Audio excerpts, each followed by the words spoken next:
In today's video, we are going to take an in-depth look at this guy. This is the Keychron K6 wireless and wired mechanical keyboard.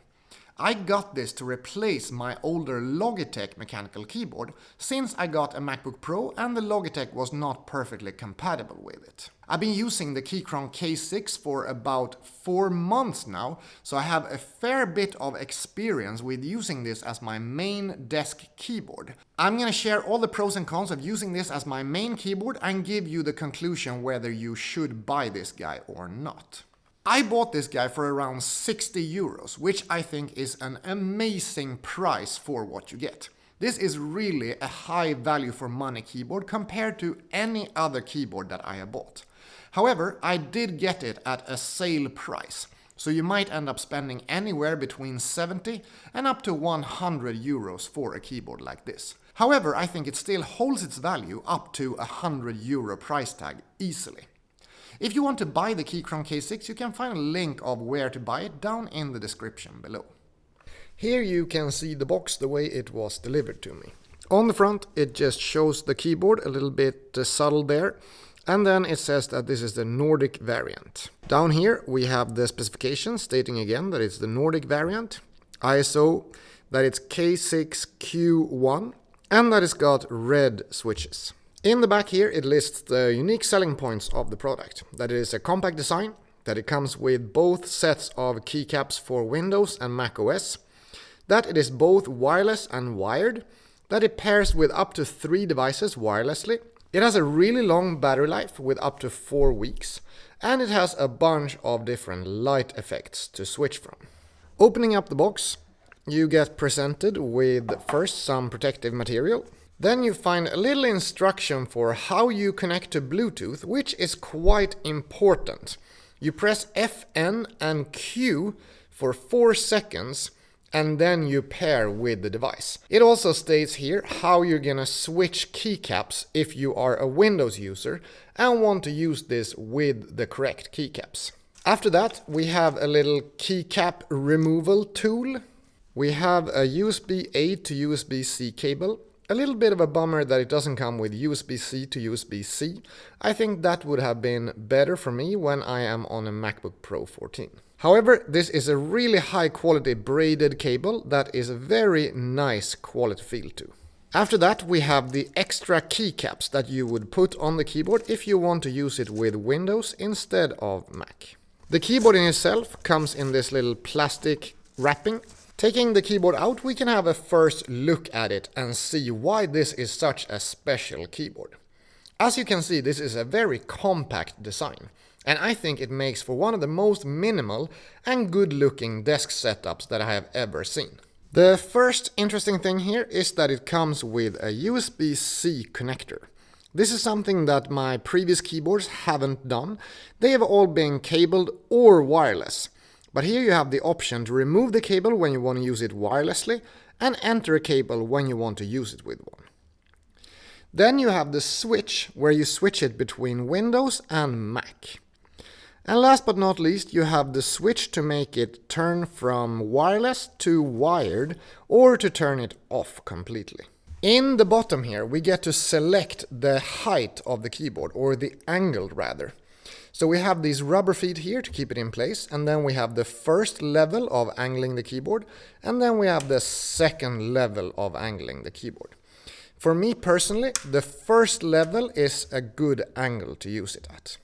Looking at the main keyboard here, you can see that this is now configured as a Mac keyboard. You have the Apple key right there, and you have another command and option right there.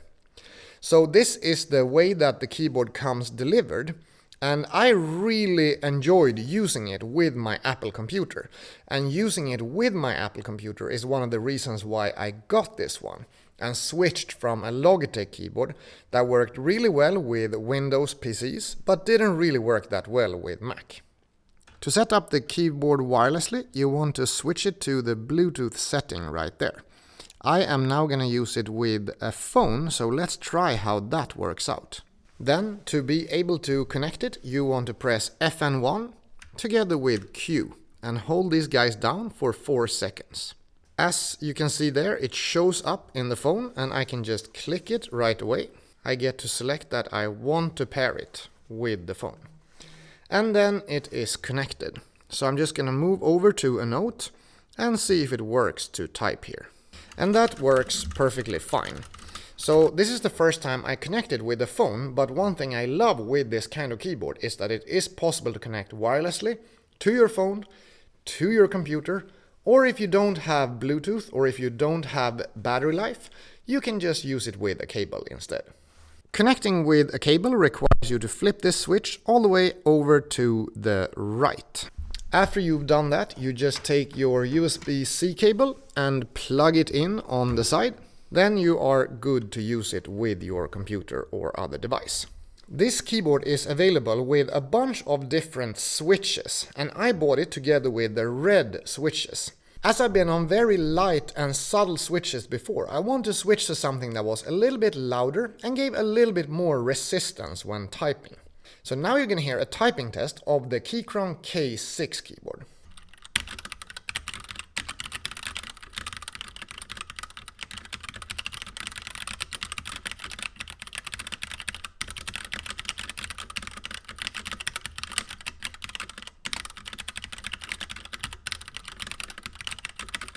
And here is a typing test of the Logitech K810 that I was using previously.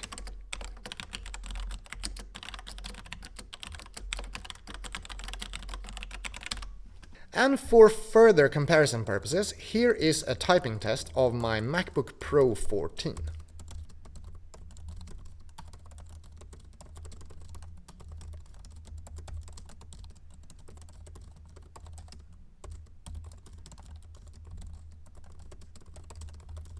If I'm gonna rank the typing experience of these three different keyboards, it's a very easy win for the Keychron.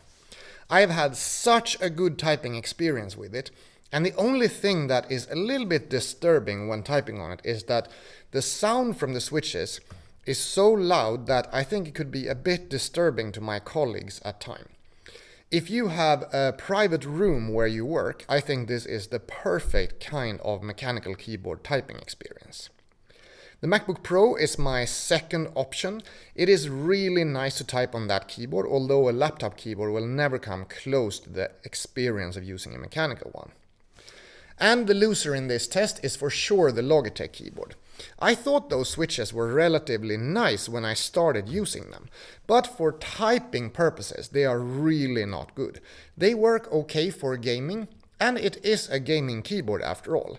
This is geared more towards productivity and typing for professionals, and that really feels like the kind of purpose this keyboard serves. Here you can see my current desk setup together with the Keychron K6 keyboard. I have it here with my MX Master 3S mouse, and I think they really complement each other well. I went for the Keychron K6 that doesn't come with a numerical keyboard, and the reason for this is that I want my hands to be relatively close together when I'm working in my desk. I feel like this is giving way better ergonomics compared to if there was a numerical keypad right there. And this means that I have to move my mouse hand a little bit further to the right. However, I do prefer when I have a numerical keypad in the laptop so that I'm able to use it whenever I need to type a lot of numbers. And when using the MacBook Pro 14, there is no numpad there, no numpad in the keyboard, and this is slightly annoying sometimes when I'm working a lot with Excel sheets. The typing experience with this keyboard and this setup is pretty much flawless. I think it is the best typing experience I have had with any keyboard I have used so far. And I've been through quite a few of them. However, I have experienced some issues that I would like to bring up.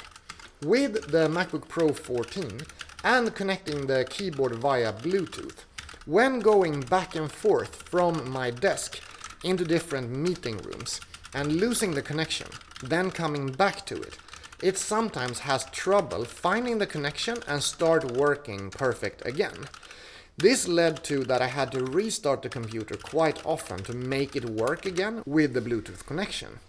and therefore I started using it primarily with a cable. Since you can connect the cable to a monitor if it has a USB hub in it, or you can connect it to your docking station, I think that is a minor gripe. But the really clean look that you get with having no cable coming into the keyboard is really gone once you plug the cable into the Keychron. So I really wish that I was able to do this uber clean setup and just have no cables to the keyboard, no cables to the mouse, and one cable to the screen, and in this case, unfortunately, another cable to the second screen. This might be a Mac specific issue, but as this is an issue that I have experienced and I've only used it together with Mac, and I know a lot of people will use this with the MacBook Pro. So I feel like you should know about those issues that have turned up for me once in a while.